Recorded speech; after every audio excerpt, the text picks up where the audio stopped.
Hello beautiful friends and Happy New Year to you. I am here today to share my first project for January and for the year 2021 for the Cut to You design team.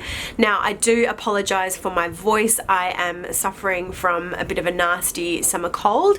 Hopefully by the time I come to record the voiceover I will be over it and not sounding so clogged up. But here we are today. I am going to be using this really cute cut file called Our Sweet Little Family, and as you can see I have already gone ahead and backed that off camera using some patterned papers, and I've also used some gold foil paper here for some of these hearts. The photo that I'm documenting is this photo of my little family. We had a family photo shoot just before Christmas with a local photographer, and I've got some absolutely gorgeous photos came out of that shoot which I'm going to be scrapbooking. So that's my photo, that's my cut file. I am using the stunning Fresh Bouquet collection from Crepe Paper. As you can see I have got quite a bit of this collection here and I'm yet to break into it, so I'm excited to get stuck in and creating with this one. Let's hop on fast forward now and see how this comes together.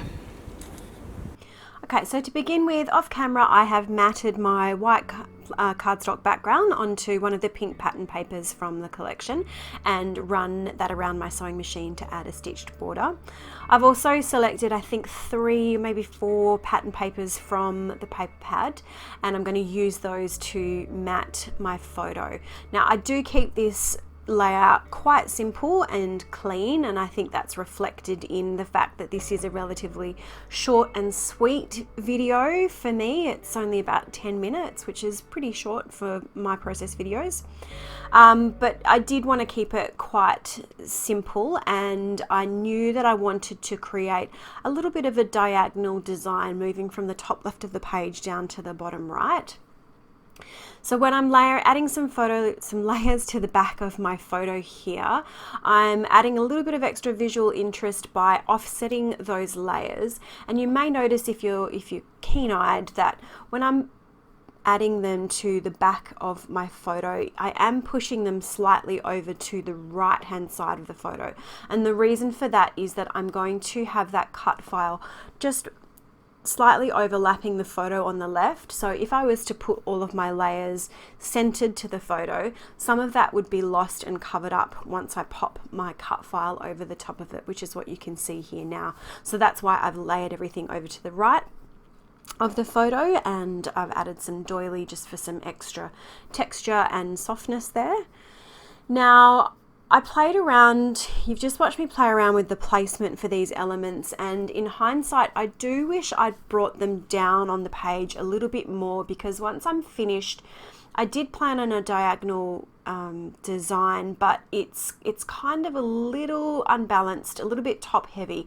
It's not terrible, it still works, but for me I wish I had just pulled it down just a touch more. But like I said, it works, and I still think it's a lovely layout that I ended up with, so I am really happy with it. So I'm just trimming down my journaling strips here. I was pretty sure that I wanted to put them down on the bottom right of the page, but I wanted to just play around with it first and see if maybe there was somewhere else that journaling might sit a little bit better. So you're just watching me play around with a few different ideas here, and then I think I push that to the side and come in to work on some embellishing. I pulled out the patterned paper from the paper pad that had these really big beautiful floral pieces, and I've fussy cut all of those out, intending to use them as embellishments when I work with this collection. And I spend a lot of time fussing around here with how or where I'm going to place my floral elements alongside my photo. I'm trying out putting them at the top right of the photo because it does have that negative space on the photo, but in terms of design it just doesn't work there. So my floral cluster does end up down on the bottom right, leaving that little bit of blank space at the top of the photo, but that's okay. The florals just don't work up there for the design that I'm looking for, so I'm going to make it work down here on the bottom right.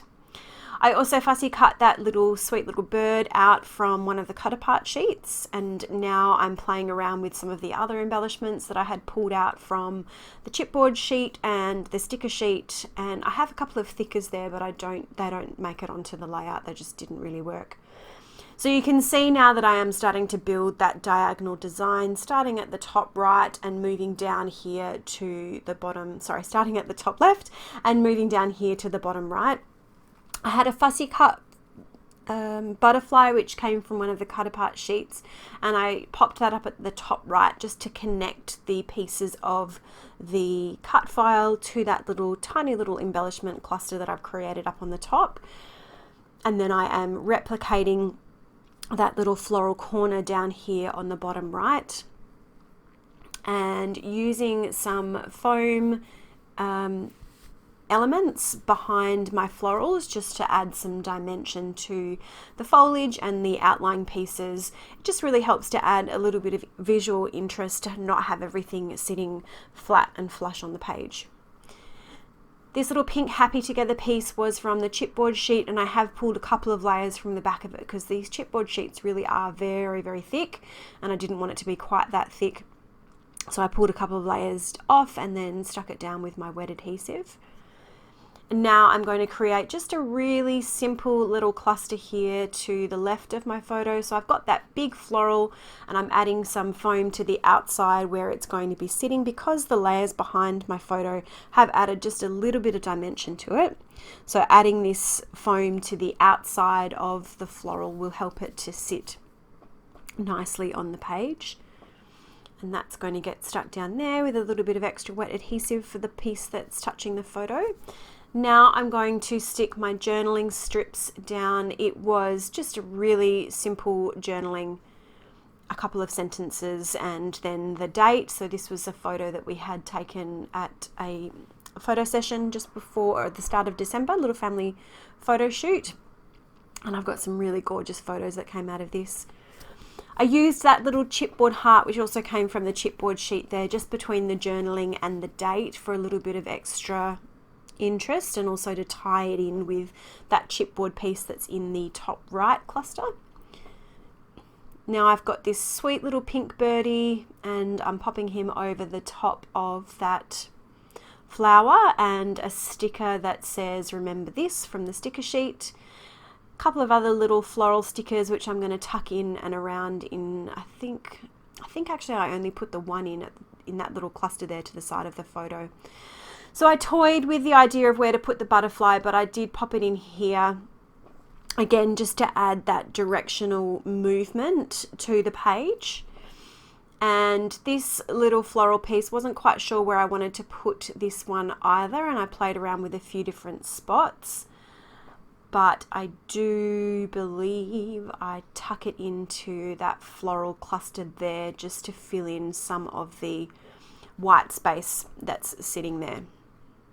And I think it was at this point that I started to realize it was slightly unbalanced, that all of my elements were just a little bit too far to the top of the page.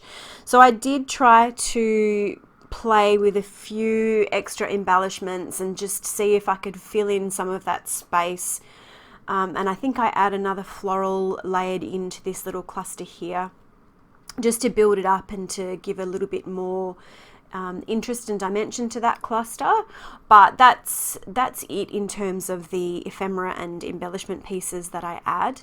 So what I am going to come back with in a moment is my Nouveau drops, and I've chosen two different pinks here. One is an opaque pale pink, and then I've got one of the jewel drops, which is the beautiful translucent pink, and I'm just going to scatter those around my embellishment clusters and adding teeny tiny little dots to indicate a trail for that butterfly. And I do apologize here, you're just obviously seeing just the back of my head as I come over the top of my layout with these Nouveau drops. Just scattering those around. And then to finish off, I wanted to add some gold splatters to bring out the gold foil that I used to back some of the cut file. But I wanted it to be a little bit more controlled. I kind of wanted to be really intentional about where the splatters went. So I don't actually splatter. What you're going to see me do is bring my Liquitex gold acrylic ink. and a fine tipped paintbrush. And rather than splattering, what I'm about to do is to just tap the brush really lightly down onto the page in the spots where I want the splatters to go. So this is a more controlled way of adding some splatters. It's not quite as random. I think maybe I tried to tap it down and it didn't work, so I decided to just create the splatters myself, and you're about to see that now. And then that will be it for my layout. So of course I have some close-up photos coming at the end, and you will find all the details on where to find this cut file down in my description box below. If you are new to my channel and not already subscribed, I would love for you to go ahead and hit that subscribe button.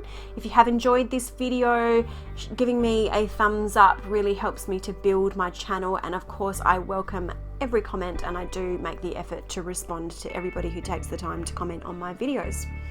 So thank you so much for watching, and I hope you have a great day.